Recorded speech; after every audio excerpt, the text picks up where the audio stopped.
तो इस कहानी की शुरुआत में हमें बच्चे को देखते हैं जिसे कुछ सॉर्सरर्स की टीम वार के फील्ड से बचाकर ले आती है। उस बच्चे का नाम रे होता है। उसे ओलिविया और केरल नाम के 2 लेडीज ने बचाया था। फिर वो उसका ख्याल रखती हैं। उसी वार में रे ने अपने पेरेंट्स को खो दिया था, जिस कारण से वो किसी से बात नहीं करता। वो हमेशा चुपचाप ही रहता है। पर धीरे धीरे दोनों ही लेडीज उसका ख्याल रखने लगी थी, जिस कारण से रे भी ठीक होने लगा था। और अब फाइनली रे ने बोलना भी शुरू कर दिया था। ओलिविया उसे अपना नाम बता दिए तो रे उसका नाम रिपीट करता है। पर जब केरल उससे कहती है मेरा भी नाम लो, तो रे उसे पिक विच खिलाता है, जो सुन करके ओलिविया लाउडली हंसने लगती है। तो केरल को गुस्सा आ जाता है। फिर दोनों के बीच फाइट हो जाती है, जो देख करके रे स्माइल करने लगता है। तो ये देख करके वो दोनों लेडीज काफी खुश हो जाती है। पर उनकी ये खुशी ज्यादा टाइम तक नहीं रह पाती। जब ओलिविया को पता चल जाता है कि जनरल हमें ऐसे बच्चे को रखने की परमिशन नहीं देंगे, ये बात सुनते ही केरल जनरल से बहस करने लगती है। पर जनरल डायरेक्ट ही ओलिविया से पूछते हैं आखिर तुम क्या चाहती हो। तभी ओलिविया की नजर रे पर पड़ जाती है। रे ये सब देख रहा था तो ओलिविया उसके पास आ जाती है और उससे पूछती है आखिर तुम क्या चाहती हो। तो रे कहता है मैं आप सबके साथ रहना चाहता हूँ। जो सुन करके ओलिविया अपनी आइस प्लेट की पावर्स को उसे दे देती है और काफी स्माइल करती है। वेल अब ऐसे ही 6 साल बीत जाते हैं और हम रे को देखते हैं, जो कि जनरल के साथ काम कर रहा था। रे इतनी कम उम्र में एक बहुत अच्छा सॉर्सरर बन गया था। उसने स्वॉर्ड स्मिथ की ट्रेनिंग हावर्ड नाम के बंदे से लिया था। रे हावर्ड की काफी रिस्पेक्ट भी करता है। हावर्ड रे से ये भी कहते हैं मैं तुम्हें हमेशा बैटल फील्ड में प्रोटेक्ट करूंगा और जरूरत पड़ी तो मैं अपनी लाइफ को भी सैक्रिफाइस कर दूंगा। वेल जिसके बाद हम देखते हैं कि बैटल फील्ड में हावर्ड बिल्कुल वैसा ही करता है। वो रे को बचाते हुए अपनी लाइफ को सैक्रिफाइस कर देता है। हावर्ड को ऐसे मरता देखकर रे काफी घबरा जाता है। तभी उसकी नजर मास्टर ओलिविया पर पड़ जाती है, जो कि बहुत ज्यादा इंसल्ट हो गई थी। और ये देखकर और भी ज्यादा घबरा जाता है और अपनी पावर्स को कंट्रोल नहीं कर पाता, जिस कारण से वहाँ एक बहुत बड़ा ब्लास्ट हो जाता है, जिसमें ओलिविया का पैर पैरालाइज भी हो जाता है। वेल अब वार खत्म होने के बाद वो लोग हावर्ड की ग्रेव पर आ जाते हैं। रे बहुत ही ज्यादा अपसेट हो गया था। वेल अब ऐसे ही 10 साल बीत जाते हैं। हम रे को देखते हैं, जो कि आर्नोल्ड एकेडमी में सॉर्सरर्स की स्टडी करने के लिए आ जाता है। इस एकेडमी में सारे नोबल्स ऑर्डिनरी स्टूडेंट की बिल्कुल रिस्पेक्ट नहीं करते। वहीं रे भी एक ऑर्डिनरी स्टूडेंट होता है। जिसके बाद एकेडमी के पहले दिन वो एक लड़की से टकरा जाता है, पर वो लड़की गिरने वाली थी, लेकिन रे उससे बचा लेता है। तो ये देखकर वो लड़की ब्लश करने लगती है। पर कुछ समय बाद उसे कुछ स्टूडेंट्स के थ्रू पता चल जाता है कि ये लड़का रे एक ऑर्डिनरी स्टूडेंट है। तो वो जानकर वो लड़की उससे काफी बुराई करती है। उसे वो काफी बुरा भला बोलती जा रही थी कि मुझे एक ऑर्डिनरी से लड़के ने टच कर लिया, अब मैं क्या करूं। वहीं पर रे का सामना एल्बर्ट और उसके दोस्तों से होता है। एल्बर्ट ऑर्डिनरी लोगों की बिल्कुल रिस्पेक्ट नहीं करता। एल्बर्ट रे से कहता है इस एकेडमी में सिर्फ नोबल्स के फैमिली के बच्चे ही पढ़ सकते हैं, ना कि तुम्हारे जैसे ऑर्डिनरी से बच्चे। तुम यहाँ पर क्या कर रहे हो।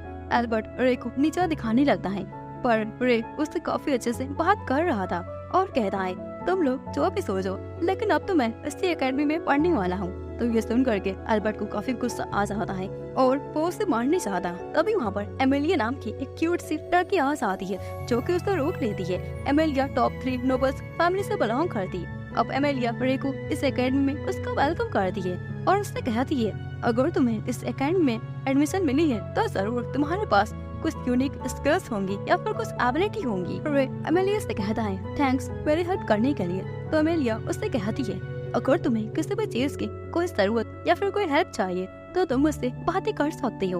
वह आगे क्लास में आने पर प्रोफेसर ग्रे सभी को रे से उसका इंट्रोड्यूस करवाती हैं। क्लास में सभी को रे से लेकर कुछ ज्यादा प्रॉब्लम नहीं थी, बस एल्बर्ट को ही उससे कुछ ज्यादा ही प्रॉब्लम था। फिर आगे टीचर सभी को 7 स्ट्रॉन्गेस्ट सॉर्सरर्स के बारे में बताती है, जिनके पास कुछ यूनिक सॉर्सरर्स की एबिलिटी है। तो अब उनमें से सबसे पहले फर्स्ट सॉर्सरर, जो कि हमारे स्कूल की प्रिंसिपल एल्पी है, जिन्हें फ्लेम सॉर्सरर्स के नाम से जाना चाहता है, और दूसरे सॉर्सरर प्रोफेसर कैरल है, और तीसरा एक आइस प्लेट सॉर्सरर है। लेकिन किसी को भी उसके बारे में कुछ पता नहीं, उसकी कोई जानकारी नहीं, क्योंकि लास्ट वार में वो गायब हो गया था। किसी को भी पता ही नहीं चल पाया कि अब वो कहाँ पर है। और बाकी के बचे 4 सॉर्सरर्स, जिनके बारे में भी ऐसे कुछ खास कुछ पता नहीं है किसी को। अब आगे टीचर सभी को मैजिक सिखाती है और उन्हें बताती है कि आखिर किसी ऑब्जेक्ट को कैसे क्रिएट करना चाहिए और उसे कैसे इरेज करना चाहिए। तभी पीछे बैठी एक लड़की उठ करके टीचर से पूछती है कि क्या आपने ऑब्जेक्ट क्रिएट करने के लिए एंटी मटेरियल का यूज किया है? तो टीचर उसे बताती है ऐसा बिल्कुल नहीं है और तुम्हें इस एकेडमी में ऐसा कोई भी नहीं मिलेगा जो कि ये एंटी मटेरियल को यूज करता हो। उसी लड़की का नाम अलीशा होता है। आगे सभी स्टूडेंट्स सॉर्सरीज की प्रैक्टिस को करने लगते हैं, जहाँ एमेलिया टीचर के मेथड्स को समझ आती है। फिर वो एक क्रिस्टल फ्लावर को क्रिएट करती है, जो देख करके सारे स्टूडेंट्स उससे काफी इम्प्रेस हो जाते हैं। तो दूसरी तरफ हम रे को देखते हैं, जो कि सॉर्सरर्स का यूज सही से नहीं कर पा रहा था। तो अब क्लास खत्म होने के बाद रे लाइब्रेरी में चला जाता है, जहाँ पर वो अलीसा से मिलता है, जो प्रोफेसर ओलिविया के बुक्स की बहुत बड़ी फैन होती है और वो उन्हीं की तरह बनना चाहती है। रे उसे बताता है, हाँ मैंने भी उनके बारे में काफी कुछ सुना है कि वो काफी कमाल की है। ये सुन करके अलीसा भी काफी खुश हो जाती है। तभी रे को पता चल जाता है अलीसा एक हाल्फ एल्फ है। तो रे उससे कहता है तुम्हें इसे ढककर नहीं रखना चाहिए, ये काफी क्यूट लग रहे हैं तुम्हारे ऊपर। जो सुन करके अलीसा ब्लश करने लगती है। वो आगे शाम होने पर रे अपने रूम में आ जाता है, जहाँ पर वो अपने रूममेट से मिलता है। उसका नाम एवी होता है। एवी को रे से कोई भी दिक्कत नहीं होती, दोनों ही मिलते ही दोस्त बन जाते हैं। एवी को बॉडी बिल्डर्स काफी पसंद होते हैं, तो हमारे रे के पास भी काफी अच्छी बॉडी होती है। जिसके बाद अगली सुबह रे वॉक करते हुए रेबेका नाम की एक लेडी से टकरा जाता है, जो कि टॉप 3 नोबल फैमिली से बिलोंग करती। रे रेबेका से सॉरी बोलता है ऐसे टकरा जाने के लिए। रेबेका का नेचर काफी अच्छा होता है। जिसके बाद रे एवी के साथ स्कूल आ जाता है, पर तभी रे उससे याद आता है कि उसे प्रिंसिपल ने बुलाया है, तो वो पहले प्रिंसिपल के ऑफिस आ जाता है। रास्ते में रे क्लेरिस नाम की एक लड़की से टकरा जाता है। क्लेरिस को काफी गुस्सा आ जाता है, पर जब रे उसकी हेयर स्टाइल की तारीफ करता है तो क्लेरिस काफी खुश हो जाती है और शांत हो जाती है। ये भी 3 टॉप नोबल फैमिली से बिलोंग करती। फिर रे प्रिंसिपल के पास आ जाता है, जिसके बाद अगले सीन में हम देखते हैं कि रे और एल्बर्ट के बीच फाइट हो जाती है। ऐसा स्वॉट प्रैक्टिस की एल्बर्ट वहाँ पर रे को देख करके काफी चिढ़ जाता है कि अब मुझे इसके साथ फाइट करना पड़ेगा। एल्बर्ट मन में कहता है यही अच्छा मौका है, इसे सबक सिखा करके यहाँ से निकाल कर बाहर फेंक दूंगा। तो अब उन दोनों की फाइट स्टार्ट हो जाती है। एल्बर्ट रे के ऊपर हमला करता है, पर रे बहुत आसानी से उसके अटैक को डॉज कर लेता है और कहता है तुम्हें और प्रैक्टिस की जरूरत है। जो सुन करके एल्बर्ट एकदम भड़क जाता है और रे को तेजी से उसको और आगे बढ़ने लगता है। तभी रे उसके स्वॉर्ड को अपने स्वॉर्ड से उसे खत्म कर देता है। वहीं पर ये सारा कुछ प्रिंसिपल देख रही थी और वो मन में कहती है मैं बहुत खुश हूँ कि तुम अपने स्टूडेंट लाइफ को काफी अच्छे से जी रहे हो। तो अब इसके बाद हम रे को देखते हैं, जो कि एवी के साथ वर्कआउट कर रहा था। दोनों की बातचीत से पता चल जाता है कि दोनों ने 2 क्लब को ज्वाइन करने का फैसला कर लिया है। तो अब रे एनवायरमेंट रिसर्च क्लब में आ जाता है, जहाँ का लीडर उससे कहते हैं कि तुम्हें इस क्लब को ज्वाइन करने के लिए एक अच्छी बॉडी चाहिए। तो रे उसे अपनी बॉडी को दिखा देता है और क्लब में एवी भी वहीं पर था।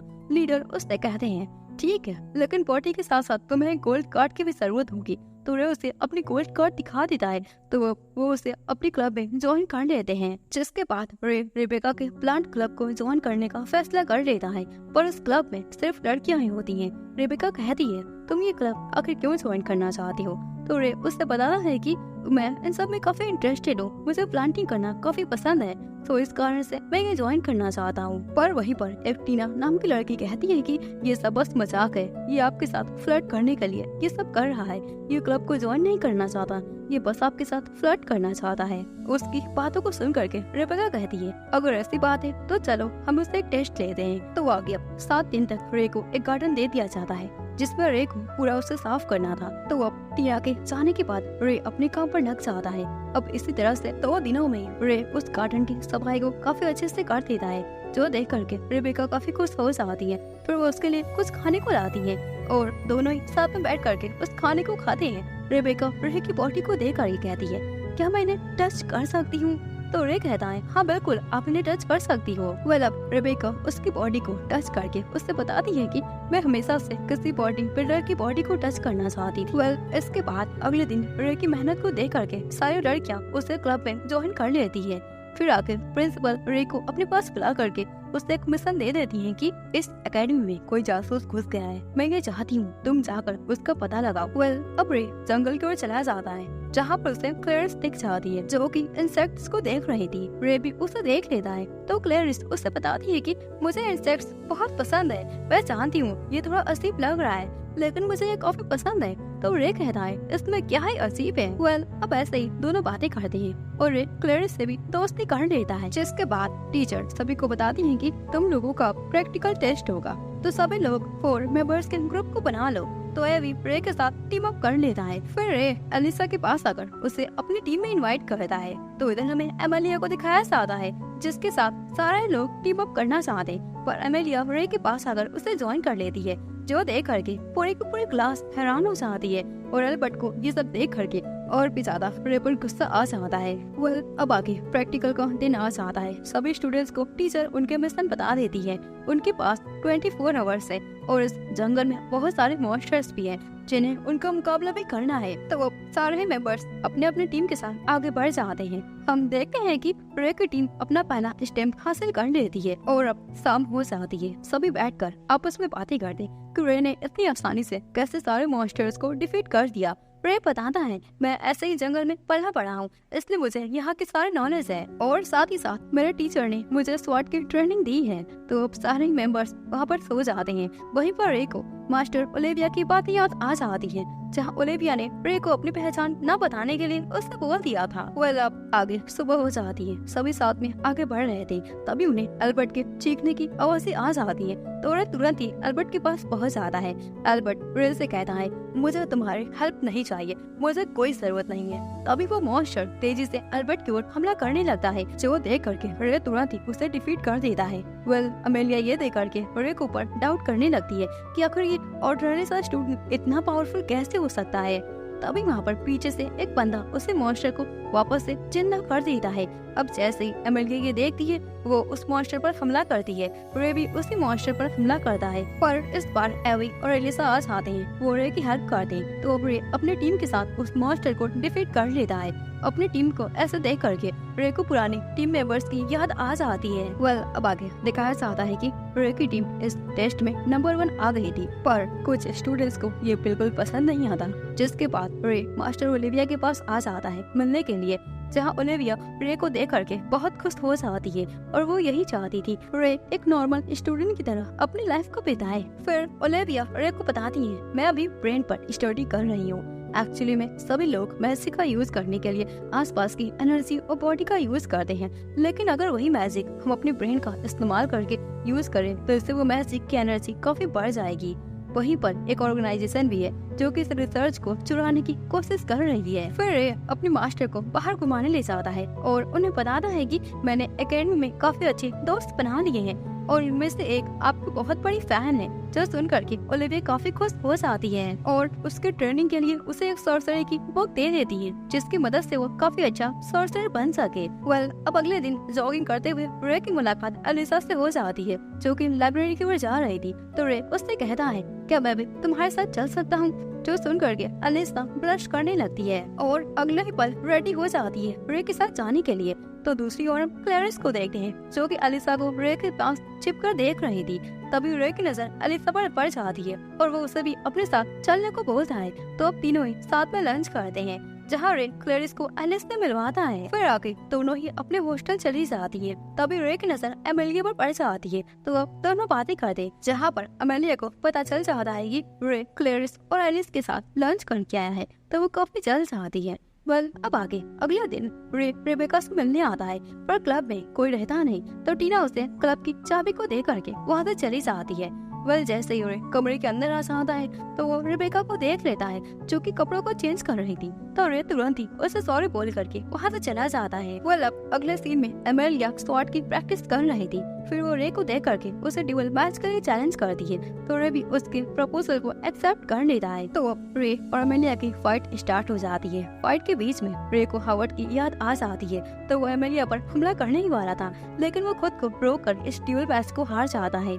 जिसके बाद सभी साथ में लंच करती जहाँ एमेलिया रे से पूछती है तो तुमने इतने अच्छे स्वॉर्ड को चलाना आखिर कैसे सीख लिया, तो रे उससे बताता है कि मैंने अपने मास्टर हावर्ड से ये सारा कुछ सीखा है। इतने में ही वहाँ पर एल्बर्ट आकर के रे को फाइट के लिए चैलेंज करता है, तो रे भी उसकी चुनौती को स्वीकार कर लेता है। अब लंच करने के बाद सभी लोग एक ग्राउंड पर पहुंच जाते हैं जहां एल्बर्ट और रे के बीच फाइट होने वाली थी। उसी मैदान में एक मैजिक बैरियर भी लगा था, जिसे देख करके क्लैरिस मन में कहती है जरूर कोई इन दोनों की फाइट को छिपाना चाहता है। एल्बर्ट अब उसे बताता है कि इस फाइट में कोई भी रूल नहीं रहेगा, हम जितना चाहें उतना मैजिक का यूज कर सकते हैं। तो रे उसकी बातों को मान जाता है। वहीं पर उन दोनों को फाइट करते हुए एक बंदा देख रहा था, तो एल्बर्ट रे के ऊपर लगातार मैजिक से हमला करना शुरू कर देता है, पर रे भी उसके सारे अटैक को आसानी से डॉज कर लेता है। तो यह देखकर रे के सारे दोस्त काफी हैरान हो जाते हैं। अब एल्बर्ट अपने मैजिक से एक बहुत बड़ा सा फायर ड्रैगन क्रिएट करके रे पर हमला करता है, पर रे अपनी स्वॉर्ड से उस ड्रैगन को तुरंत ही रोक देता है, जो देख करके सभी के सभी काफी हैरान हो जाते हैं। तो अब एल्बर्ट अपनी हार को स्वीकार कर लेता है। वहीं पर रे अपनी सच्चाई को अपने दोस्तों को बताने का फैसला कर लेता है, और तभी अचानक से एक अनजान मैजिक उसके सभी दोस्तों को पैरालाइज कर देता है, और रे के सामने वही बंदा आ जाता है जो कोई और नहीं बल्कि टीचर ग्रे होती है, जो उससे कहती है कि मैं तुम्हारे पावर्स को देखकर काफी इम्प्रेस हो गई। रे को समझ आ जाता है मास्टर ने उसे उसी ऑर्गेनाइजेशन के बारे में बताया था जिसे ग्रे ने अब ज्वाइन कर लिया है। रे कहता है आप स्टूडेंट का ब्रेन इस्तेमाल कर रही हो मैजिक क्रिएट करने के लिए। रे की बातों को सुन करके टीचर ग्रे कहती है वाह तुम काफी समझदार और काफी होशियार हो। अब रे और टीचर के बीच फाइट स्टार्ट हो जाती है। जब टीचर रे की ओर फायर से हमला करती है, तब रे उस हमले को डॉज करने की कोशिश करता है, तो टीचर उस हमले को उसके दोस्तों की तरफ फेंक देती है। तो रे के पास कोई और रास्ता ही नहीं बचता, उससे अपने आइस ब्लेड सोर्सर्स की पावर का यूज करना पड़ता है, जो देख करके टीचर काफी हैरान हो जाती है और उन्हें पता चल जाता है कि तो आइस ब्लेड सोर्सर रे ही है जो कई सालों पहले गायब हो गया था। तब रे उन्हें बताता है कि हाँ वो गायब हो गई थी, पर उन्होंने अपनी सारी पावर्स को मेरे अंदर ट्रांसफर कर दिया है। यहीं पर हमें पता चलता है कि रे की master Olivia he the ice blade sorcerer थी। तो अब रे अपनी पावर्स का यूज करके टीचर को सबक सिखाता है। वो बहुत आसानी से टीचर के सारे अटैक्स को डिफ्यूज कर दे रहा था, जो देख करके टीचर वहाँ से भागने की कोशिश करती, पर रे अपने आइस ब्लेड से उन्हें रोक लेता है, जिसके बाद टीचर रे से माफी मांगती है और अपनी बातों से उसे डिस्ट्रैक्ट करके उसके ऊपर फिर से हमला करती है, पर रे उन्हें फिर से हरा देता है और कहता है आपको क्या लगा आपका ये ट्रिक हर बार मेरे ऊपर काम करेगा? ऐसा बिल्कुल नहीं होगा। रे की बातों को सुन करके टीचर को काफी गुस्सा आ जाता है। वो अपने ब्रेन पर एक इंजेक्शन को इंजेक्ट कर देती है और वो बहुत खतरनाक मॉन्स्टर में ट्रांसफर हो जाती है। तो अब दोनों की फाइट स्टार्ट हो जाती है। तभी वो मैजिक बैरियर पूरी तरह से गायब हो जाता है, तो रे के दोस्त भी उस मैजिक से आजाद हो जाते हैं। टीचर रे पर फायर मैजिक से हमला करती है, पर रे एंटी मटेरियल कोड का यूज करके उस हमले को आसानी से डिस्ट्रॉय कर देता है, जो देख करके टीचर काफी हैरान हो जाती है कि कोई एंटी मटेरियल कोड का यूज आखिर कैसे कर सकता है। वहाँ पर ज्यादा फाइट करने के कारण रे की पावर्स उसके ऊपर हावी हो रही थी, तो ये सारा कुछ उसके दोस्त भी नोटिस कर रहे थे। तो अब इस मौके का फायदा उठाकर टीचर एक बहुत बड़ा हमला कर देती है, पर फिर से अपने एंटी मटेरियल कोड का यूज करके उस हमले को डिस्ट्रॉय कर लेता है और अपने आइस पावर से टीचर को वहीं पर फ्रीज करके उन्हें कैद कर लेता है। टीचर को हराने के बाद रे अपनी आइस पावर्स को डीएक्टिवेट करता है और वहीं पर बेहोश हो जाता है, जो देख करके उसके सारे दोस्त उसके पास आ जाते हैं और उसे लेकर हॉस्पिटल में चले जाते हैं। तो अब रे की आंखें खुल जाती है। उसके पास उसकी मास्टर ओलिविया और प्रिंसिपल होती है। ओलिविया रे को सही सलामत देख करके काफी खुश हो जाती है। रे उन्हें बताता है मास्टर मैंने अपनी पावर्स का यूज अपने दोस्तों को बचाने के लिए किया, जो सुन करके मास्टर ओलिविया काफी खुश हो जाती है। तो अब ओलिविया के जाने के बाद प्रिंसिपल रे को बताती है कि ओलिविया तुम्हारी काफी परवाह करती है। उसने तुम्हारे लिए तुम्हारे अच्छे फ्यूचर के लिए मुझसे रिक्वेस्ट की थी कि मैं तुम्हें इस एकेडमी में एडमिशन दे दूं ताकि तुम एक नॉर्मल लाइफ को जी सको। उनकी ऐसी बातों को सुन करके रे काफी इमोशनल हो जाता है। फिर अब प्रिंसिपल के जाने के बाद रे के सारे दोस्त उससे मिलने के लिए वहाँ पर आ जाते हैं, जहाँ रे उन सभी को अपनी सच्चाई बता देता है कि मैं ही द आइस ब्लेड सोर्सर हूँ, जिसने पिछले बार में अपनी पावर्स को ओवरहीट करके कई सारे लोगों को मौत के घाट उतार दिया और मैंने अपने मास्टर के पैर को भी पैरालाइज कर दिया। रे की बातों को सुन करके उसके सारे दोस्त उससे कहते हैं कि इसमें तुम्हारी कोई गलती नहीं है। अब रे के दोस्त उससे कहते हैं हम तुम्हारे साथ हैं, जो देख करके रे बहुत खुश हो जाता है। अब ऐसे ही रात में एल्बर्ट रे के पास आ जाता है और वो भी रे से सॉरी बोलता है, मुझे ऐसा नहीं करना चाहिए था, मुझे माफ कर दो। तो रे उसे माफ कर देता है और उसे स्ट्रॉन्ग बनने के कुछ टिप्स को देता है, जिस कारण से दोनों ही दोस्त बन जाते हैं। तो अब आगे एकेडमी में कुछ दिन बीत जाते हैं, जिसके बाद क्लास में प्रोफेसर गरालास आती है, जो कि सभी स्टूडेंट्स को आने वाले कंपटीशन के बारे में उन्हें बता दिए। केरल को देख करके सारे स्टूडेंट्स उसके ऊपर फ्लैट हो जाते हैं, पर रे की हालत काफी खराब हो जाती है और वो मन में कहता है ये यहाँ पर क्या कर रही है। केरल सभी को बताती है कि इसमें 3 एकेडमी के स्टूडेंट पार्टिसिपेट करेंगे। टोटल 16 लोगों की टीम ये हिस्सा ले सकती है। वेल अब इस इन्फॉर्मेशन को देने के बाद केरल वहाँ से जाने लगती है, पर ज्यादा टाइम वो रे को आंख मारती है, जो देख करके रे को बिल्कुल पसंद नहीं आता। अब रे गुस्से में प्रिंसिपल के पास आ जाता है और पूछता है केरल हमारे एकेडमी में आखिर क्या कर रही है। तो प्रिंसिपल उससे बताती है कि क्यों, तुम्हें क्या प्रॉब्लम है केरल से, वो तो एक बेस्ट सॉर्सरर है और अभी काफी फ्री है, इसलिए मैंने उसे बुला लिया। तो रे कहता है आप तो जानती ही है मैं उसको बचपन से ही पसंद नहीं करता। पर तभी वहाँ पर खरे भी हंस आती है, जो रे से कहती है तुम मेरे बारे में आखिर ऐसी बातें आखिर कैसे कर सकते हो। ये बोल करके कैरल उसे टच करने चाहती है, पर तुरंत ही पीछे हट जाता है। फिर कैरल उसे हक करने चाहती है, पर रे बहुत तेजी से चिल्लाने लगता है। वेल अब आगे रे और क्लेरिस कुछ स्टूडेंट्स के प्रैक्टिस मैच को देख रहे थे, जहाँ पर रे बताता है कि मुझे लगता है वो लड़की इस मैच को जीतेगी। तो अगले ही पल वो लड़की जीत जाती है, जो देखकर क्लेरिस कहती है आखिर तुम कैसे लोगों को ऐसे प्रेडिक्ट कर सकती हो। रे कहता है ये तो काफी आसान है। वेल हमें पता है कि रे एक बेस्ट सॉर्सरर है, इसलिए उसके लिए ये सब प्रेडिक्ट करना काफी आसान हो ही सकता है। वेल अब अगले सीन में रे अमेलिया के मैच को देखता है। वो 10 सेकंड में जीत जाती है, पर ये नोटिस करता है उसका चेहरा काफी उतरा हुआ है। तो आगे अमेलिया और उसके फादर को देखते हैं, जहाँ पर उसके फादर अमेलिया से ये कहते हैं कि तुम्हें इस बार इस कंपटीशन को अरियाना से जीतना ही होगा, उसे तुम्हें हराना ही पड़ेगा। तो इधर रे रेबेका के पास आ जाता है और उससे पूछता है कि आखिर अमेलिया इस कंपटीशन को लेकर के इतना सीरियस क्यों है। तो रेबेका उसे बताती है कि एकेडमी में एक स्ट्रॉन्गेस्ट नोबल फैमिली से बिलोंग करने वाली एक लड़की है, जिसने पिछली बार अमेलिया को हरा दिया था, तो इस बार वो उसे हराना चाहती है। वेल अब शाम के टाइम रे अमेलिया से मिल जाता है और उससे कहता है अगर तुम चाहो तो मैं तुम्हें ट्रेनिंग दे सकता हूँ। ये सुन करके अमेलिया तुरंत ही उसकी ट्रेनिंग को लेने के लिए मान जाती है। तो अब रे उससे कहता है कि अब से तुम मुझे रे नहीं बल्कि रेंसर कहकर बुलाओगी। अब अगले दिन हमें दिखाया जाता है अमेलिया का एक पास्ट, जब अमेलिया एक नोबल्स की पार्टी में गई थी, जहाँ उसकी मुलाकात अरियाना से हो गई थी। दोनों ही काफी अच्छे दोस्त बन गए थे, पर कुछ सालों बाद एक कंपटीशन आ गया था। अरियाना ने अमेलिया को हरा दिया था।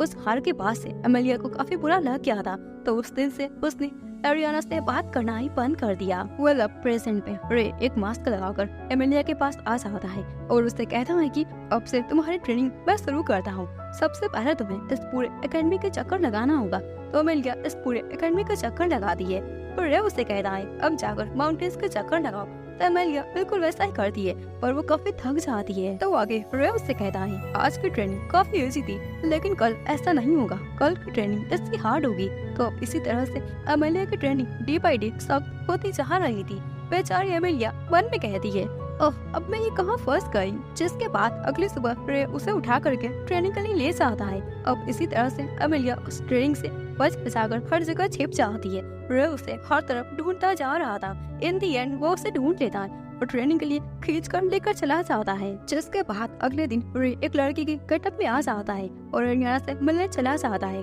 पर जाने से पहले वो अमेलिया से कहता है कि अच्छे से ट्रेनिंग करना। जो सुन करके अमेलिया कहती है यस प्रिंसन, पर जब वो पीछे देखती है तो उसे कोई दिखाई नहीं देता, बस उसे एक लड़की दिखाई देती है। वेल आगे रे अरियाना के पास उसकी एकेडमी पहुंच जाता है, जहाँ वो छोटी सी बच्ची को देखता है जो कि खो गई थी। ये अरियाना की छोटी बहन मीका होती है।